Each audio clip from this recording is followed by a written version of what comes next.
Hello, sorry I'm late in uploading. It's because of the amount of research I have to do, and I'm actually going to be using a book. And look, it's all 1.5 pages. So, at times I'm going to be looking down at this because of the amount of information. But you want to build muscle mass, you don't want to learn about my book. So let me show you how to build muscle mass. Don't know why I did that.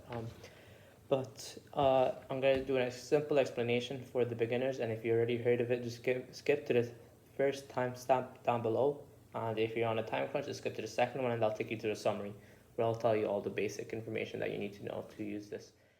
This will just take a second. I just want to ask you to please just subscribe.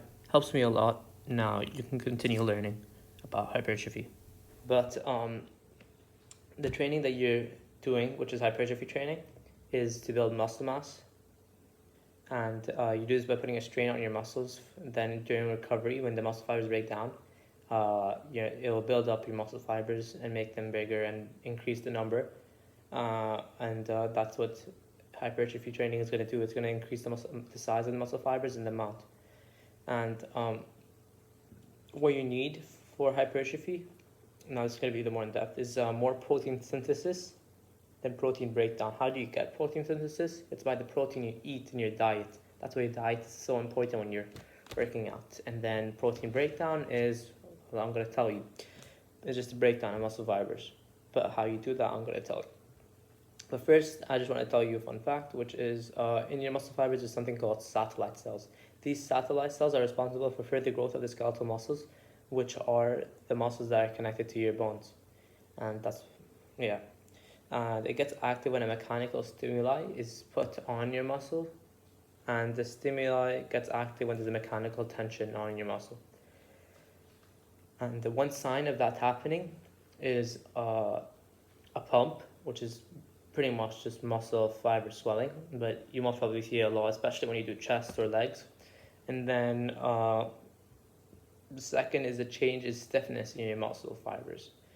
Now, also there's the form of hypertrophy training that I'm going to be talking about today is mechanical tension. I believe there's 2 others, but this is the most popular and the most one that I know from before and from my studying. It's the one that popped out the most, and it is mechanical tension.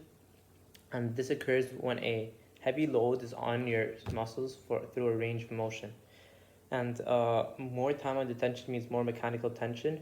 And you most probably heard time under tension is extremely important when you're trying to build muscle, and it's true, because that's what makes more mechanical tension and more hypertrophy.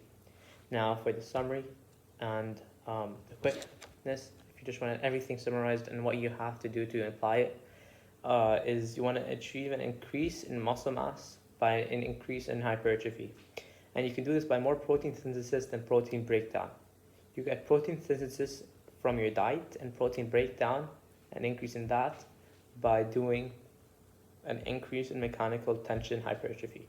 You do this by increase of time under tension. This is why you see people taking sets to failure, so you get the most tension out of it, and then why you see people doing sets. And a mistake that a lot of people do is not resting enough in between sets, because they think that if you have too long a break, then you won't have enough tension. But you want to take a break so that you're able to go for as long as possible and for doing as good a form as possible.